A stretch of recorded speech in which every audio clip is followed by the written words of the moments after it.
रविदास ने इसीलिए कहे कि रविदास ब्राह्मण ना पूजिए जो हो गुणहीन, जो गुणों से हीन है उस ब्राह्मण को ना पूजो। ब्राह्मण कौन? ब्राह्मण जाति ना मान लेना। ब्राह्मण उसको कहते, ब्राह्मण में ये गुण अगर हो तो ब्राह्मण है। आप सभी को राधा स्वामी। देखिए, जो आज का सत्संग का विषय है उसमें महाराज ने बताया कि ऐसे पाखंडी लोगों से बचना चाहिए जो पाखंडे में भ्रमों में डाले, जो पाखंडे में गलत रास्ता दिखाए। और साथ ही महाराज ने बताया कि अगर हम राधा स्वामी दयाल की शरण में आते हैं तो हमारा किस तरह जीवन संवर जाता है और किस तरह नाम की ताकत हमें अच्छे रास्ते पर लाकर खड़ा कर देती है। और साथ ही महाराज ने बताया कि अगर हम अपनी बुराइयों को त्यागना चाहते हैं तो पहले हमें अपने मन को मजबूत बनाना चाहिए, और मन को मजबूत बनाने के लिए हमें भगवानी भक्ति करनी चाहिए। तो चलिए आपका कीमती समय लेते हुए सत्संग को शुरू करते हैं। कृपया सत्संग को पूरा सुनकर पुण्य भागीदार अवश्य बनिए। राधा स्वामी। क्या करो कि जितने कर सकते हो कर्म, तुम 3 प्रकार के ही करते हो, शरीर से भी करते हो, मन से भी करते हो, तो उन कर्मों को अच्छा बनाओ। कर्म जब अच्छे नहीं करते हो या कर्म जैसा भी करोगे उसका उल्ट के आपके पास आएगा। लेकिन भक्ति का सुगम मार्ग के लिए ये बता दिया कि जो इन 3 चीजों को साध लेता है, नाम की भक्ति करना उसके लिए बहुत सहज हो जाता है। संतों ने इसीलिए इस युग में सहज रास्ता बता दिया। वो कठिन नहीं है, बहुत आसान है। लेकिन उसके लिए जरूरी बातें जो बताई गई, उन बातों को अगर मान लेते हैं, पाखंडवाद को, आडंबर को छोड़ देते हैं, झूठ और सच में भेद जब हमें पता लग जाता है, फिर हमें दुख किस बात का? फिर हम भ्रम में क्यों पड़ते हैं? लेकिन क्या है कि हम खोटे मंदे कर्म करके हमारे विचारों को इतना दुर्बल और कमजोर बना लिया है कि हम हर चीज से डरते हैं। लेकिन इंसान को डरना किस चीज से? अरे 5 तत्व का सबसे मजबूत पुतला इंसान का ही तो है। और दूसरे भी जीव जंतु पशु पंछी जो भी देखते हो, तुम भूत प्रेत से डरते हो। क्या है भूत प्रेत? भूत तो बीते हुए को कहते, जो बीत लिया हो तुम्हारा आके क्या कर लेगा? किसी ने देखा हो तो बताओ, अगर है तो सामने लाओ, कभी तो मिलवाओ उससे। भूत कौन है? लेकिन वो भूत है तुम्हारे, भूत भ्रम का है। भ्रम किसने बांट दिया? उन लोगों ने बांट दिया जो अपने रोटी और रोजगार जिन्होंने चलानी है, झूठ जिन्होंने बोलनी है, पाखंड जिन्होंने करना है। भक्ति का मार्ग तो सुगम है, घर में रहो कमा के खाओ, पर धन पर तिरिया से ने न लगाओ। अपने घर में रहते हुए अपना मेहनत हक हलाल की कमाई करो, तुम्हारे विचार अपने आप शुद्ध रहेंगे, सब कुछ तुम्हारा पवित्र होगा। पवित्र अन्न के खाने से तुम्हारे विचार ख्यालात के तुम्हारा जीवन ही पूरा पवित्र हो जाएगा। तुम अगर उस शुद्ध कमाई में से किसी को एक दाना भी दोगे तो दुष्ट के भी विचार बदल जाएंगे। इसलिए संतों की शिक्षा जो थी, आज भी उन्हीं बातों को हम दोहराते हैं। यही बातें पहले भी थी, वही आज भी, बल्कि आज तो उनका और भी बिगड़ा हुआ रूप हमारे सामने है। कहीं भ्रूण हत्या जैसा पाप हो रहा है, कहीं जाति पाति का जहर हमारे अंदर फैला हुआ है, कहीं हम छोटे बड़े का, कहीं गरीब अमीर की इतनी गहरी खाई हो चुकी है। इंसान को मानता ही नहीं है। अपने आप को तो हर प्रकार से सुखी देखना चाहता है, दुख किसी की परवाह नहीं करता। लेकिन परमात्मा की संतान है सबके सब, उसकी संतान को अगर दुख दोगे तो वो तुम्हें सुखी नहीं रहने देंगे कभी भी। अगर सुख चाहते हो तो उनको सुख देने की कोशिश करो, परमात्मा खुश होगा। उसकी संतान को तुम खुश करोगे तो परमात्मा हमारे से खुश है। और एक नेक कर्म करके इंसान अपने दिल में ऐसा बीज बो लेता है कि उसको नेकी करने का आदत बन जाती है। जो नेकी करने की एक बार आदत डाल लेगा वो पाप कर्म में फिर नहीं पड़ सकता। वो अपने आप को ही सजा दे लेता है, उसके ख्यालात और विचार ही उसको फिर नहीं उस रास्ते पे गिरने देते। भक्ति का मार्ग तो बहुत सुगम है। उसके लिए तो तुम, जब तुम्हारा मन शांत है, किसी का बुरा तुमने नहीं किया है, और जब भी एकांत में जाओगे, एकाग्रचित हो जाओगे, नाम का सुमन करते वक्त तुम जब भी उठोगे, मैं कहता हूँ रात के टाइम भी अगर तुम्हें जाग भी आती है, उठ भी जाते हो रात में, तुम्हारा चिंतन सत्संग में गुजरेगा। वो नाम है। ये नाम ना जान लेना, कभी 2 मिनट तुम बैठ के सोचते हो कि हमने नाम का सुमन कर लिया, नाम की कमाई कर ली। नाम को जब समझना कि जब भी उठते हो तो तुम्हारा चिंतन हमेशा नाममय हो जाए, तुम्हें नाम ही याद आए, सत्संग के विचार आए, नेकी करने का ही तुम्हारा मन हो, बुराइयों से तुम बचो।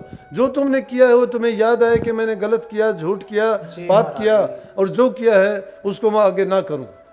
जब इंसान ये ख्यालात और विचार मन में पाल लेता है, उसकी मन की शुद्धता हो जाती है, और ऐसी बातें जब होती हैं तो समझो मन की सफाई हो रही है, और उसमें सतगुरु की ताकत काम करती है। वो नाम है। और नाम वाले तो मैं ऐसे बता दूं, नाम तो उन्होंने ले रखा है, लेकिन काम उनके क्या दुष्टों जैसे काम है। मानस केरी खालड़ी है, लेकिन चोला तो पशु का है उनका।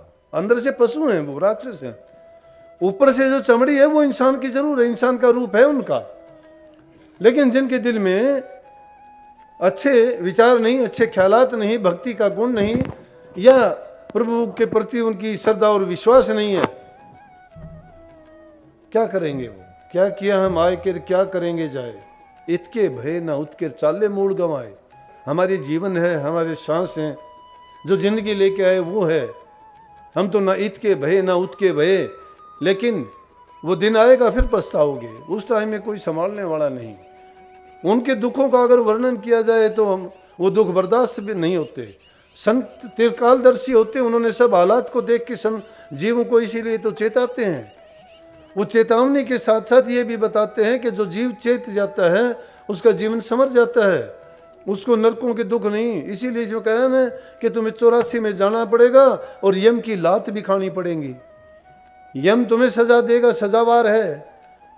यहां हम गलत करते हैं उसको डबल सजा मिलती है, यहां भी सजा मिलती है। कानून सजा देता है गलत करने वालों को, और जब यहां से जाओगे तो पीछा नहीं छूटता। उस गलत काम किए हुए का जो कर्म फल है वो आगे भी मिलेगा, नरकों में भी जाना पड़ेगा।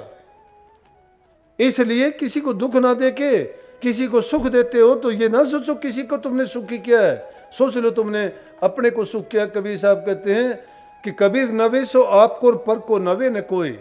अगर तुम किसी का भलाई करते हो, किसी के लिए अच्छा करते हो, तो उसका नहीं तुम्हारा अच्छा करते हो।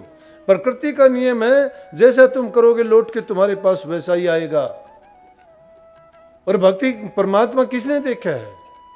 परमात्मा क्यों नहीं देखा?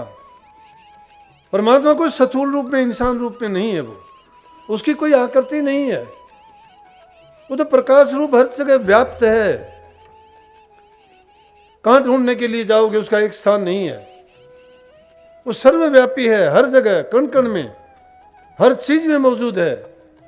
उसको जीवधारी मान के ये ना सोचो वो भी खिलौना है हमारी तरह से, नहीं। वो तो हर छोटे से छोटे अंश में भी समाया हुआ है। अगर एक छोटा सा कोई कण भी उठा के देखोगे, परमात्मा है, वो हर चीज में है। लेकिन हमारी अकल के कारण हमने सोचा है कि वो भी कोई स्थूल रूप में, कोई इंसान रूप में, वो भी हमारी तरह काम करता होगा, वो भी किसी मकान में रहता होगा, उसके भी दफ्तर और लेख होंगे। नहीं, उसके लाखों करोड़ों हाथ हैं, हर चीज को देखता है। वो तो ऐसी चीज है जिसके एक पल मात्र में जितने जीव हैं जो कर्म करते हैं वो सब के सब एक सेकंड में सब काम हो जाते हैं, सबकी संभाल करता है। नहीं तो सोच के देखो, एक छोटा सा परिवार होता है, उसकी व्यवस्था करने में हमें कितनी परेशानी होती है।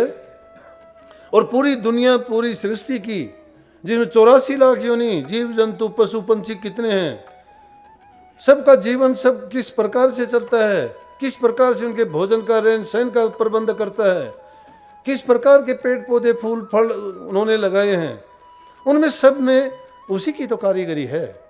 अगर वो एक जगह बैठ जाता है करता, शाम को कुछ देखते हो पौधे को, सुबह को कुछ मिलता है। शाम को कली थी, सुबह को फूल मिलता है, फूल था वो फल मिलता है।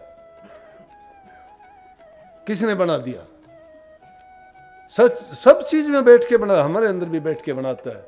इसीलिए तो रविदास जी कहते हैं कि उनको काव्य और कैलाश में ढूंढने की जरूरत नहीं, अंदर में खोजो। अंदर में बैठा हुआ है। अंदर में किस रूप में मिलेगा? प्रकाश रूप में मिलेगा। उसका रूप यही है, बस चैतन्य है। वो डिवाइन लाइट है। रूह का भी हमारा वही रूप है। अपना साक्षात्कार जो नहीं करता, परमात्मा का साक्षात्कार क्या करेगा? अंदर में जब जाओगे तुम्हें तुम्हारा ही दर्शन होगा, पहले अपनी रूह का दर्शन होगा। और रूह का रूप जो है प्रकाश रूप होगा। प्रकाश की कोई आकृति नहीं है। और जब उसमें विलीन हो जाओगे तुम प्रकाश रूप भी हो जाओगे। और वो भी एक अचंभा होगा कि तुम ही को, अपने आप को ही इस देह रूप में भी देख के हंसोगे कि मैं वो हूं, लेकिन वहां से जुदा हो। और जब उसके साथ मिल जाओगे तो वहां कोई जुदा नहीं है, ना रूह है, ना गुरु है, ना चेला है, ना सूरत है, ना शब्द है। वो तो शब्द ही शब्द है, हर जगह व्याप्त होने वाली चीज। वो प्रकाश रूप है, उसमें विलीन हो जाना है। वो बूंद में सिंध मिलने की यही तो बात है। बूंद अगर सागर में जाके मिल जाए, उसको खोजोगे, ढूंढोगे, वो बूंद नहीं मिल सकती दोबारा से। वो बिछड़ के बूंद आई हुई है, उसको पहचानते हो। ये बाल्टी का पानी है, ये घड़े का पानी है, नदी का पानी है, ये तालाब का पानी है, पहचानते हो उसको।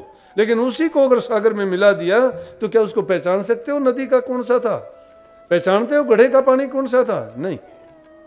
इस रूह को उस परम तत्व में विलीन करने के लिए अपने आप को महीन करके बढ़ाओ। और ये महीन कब होगा? मन की महीनता चाहिए।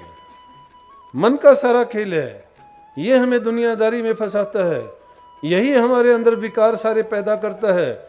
इस मन को गुरु के अधीन जब कर दोगे, अपनी बुद्धि अपनी सोच गुरु की सोच में जोड़ दोगे, गुरु जो कहता है उसी को मंत्र मान के उनकी आज्ञा में जब चलोगे। लेकिन कौन सी आज्ञा? गुरु होना चाहिए।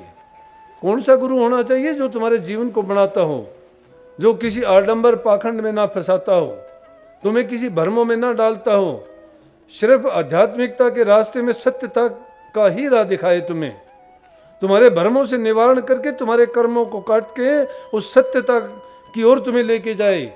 पूरा गुरु लेके जाएगा, उस पर यकीन करोगे, इतना सहज में ले जाएगा, पता भी नहीं लगेगा।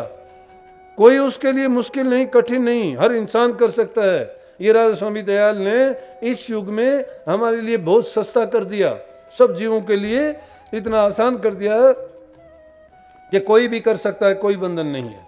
अरे हम तो कोई चीज छिन जाती है, रोते हैं उसके लिए, रोते कि जिसका था उसने ले लिया। कौन निवारण करेगा इन चीजों का? जो नहीं होता है उसके लिए लालसा करते हैं। जिनके पास धन नहीं है कहते हैं धन नहीं है, जिनके बेटा नहीं है कहते हो संतान नहीं, बेटा नहीं है। जिनके हैं वो उनके हैं, बेटे वाले संतान वाले रोते हुए देखते हैं। कि कितने लोग मेरे पास आते आके कहते हैं कि मेरे बेटों ने मुझे निकाल दिया, बहुओं ने मुझे घर से निकाल दिया, मुझे 2 रोटी नहीं है, मेरा जो कुछ था उन्होंने ले लिया। किस लिए उनको रोते हो? धन था, चला गया, गलत रास्ते में चलेगा। नारी संग जोबन गया, दरब गया मदपान, प्राण गए कुसंग में, तीनों गए नदान। गलत तरीके से, गलत आदतों में पड़ के अगर हमने शरीर को गवा दिया, जौबन जवानी गई।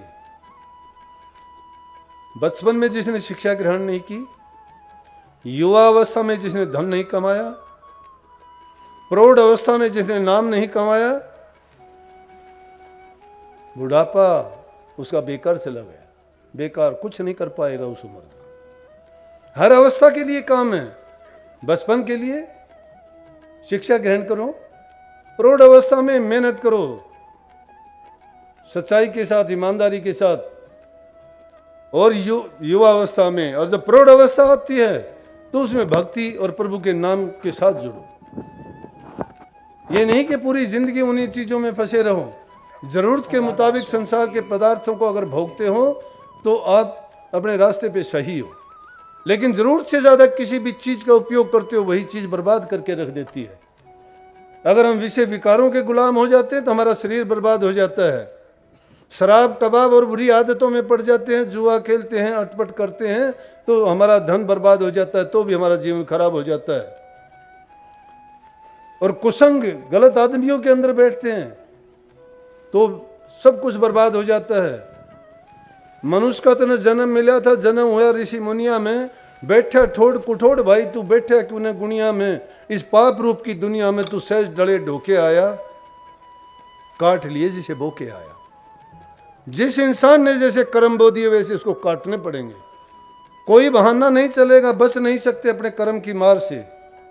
कर्म बनाओ, कर्म सुधारो, इसीलिए कही कि जो अपने कर्म को बनाता है और जो अच्छे कर्म करता है वो ऊंचा है।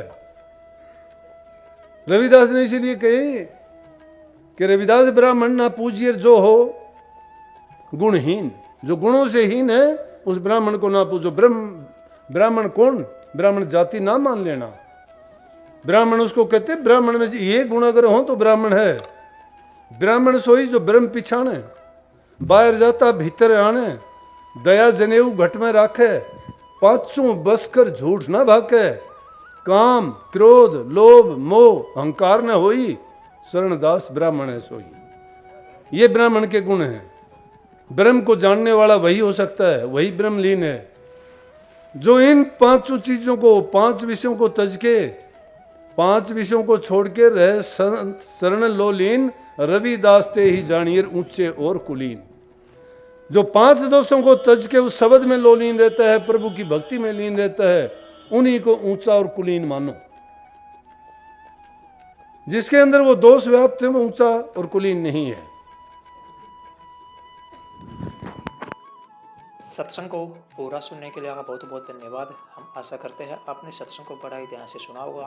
तो जैसा कि प्यारे भक्तों, प्यारी साध संगत जी, आपने सत्संग में सुना कि महाराज जी ने बताया कि हमें ऐसे पाखंडी बाबाओं से, ऐसे पाखंडी ब्राह्मणों से दूर रहना चाहिए जो हमें भ्रम में डाले, जो हमें गलत रास्ता दिखाए, जिनको ज्ञान की प्राप्ति कम हो। और साथ ही महाराज जी ने जैसे कि बताया कि अगर हम नाम की भक्ति करते हैं, नाम दान लेते हैं, तो उस वक्त हमारे अंदर क्या क्या परिवर्तन आते हैं और किस तरह नाम हमारे जीवन को संवार देता है। तो कृपया महाराज जी की इन बातों को आप फॉलो अवश्य कीजिए। और साथ ही प्रवचन में बताए गए, सत्संग बताए गए एक एक प्रवचन को आप अपने जीवन में अवश्य उतारिए, ताकि आपका जीवन सार्थक बन सके। और अगर आपको सत्संग बहुत अच्छा लगा तो कमेंट बॉक्स में राधा स्वामी लिखकर पुण्य भागीदार अवश्य बनिए। मिलते हैं जल्दी एक और नए और बहुत ही अच्छे सत्संग के साथ। तब तक के लिए राधा स्वामी।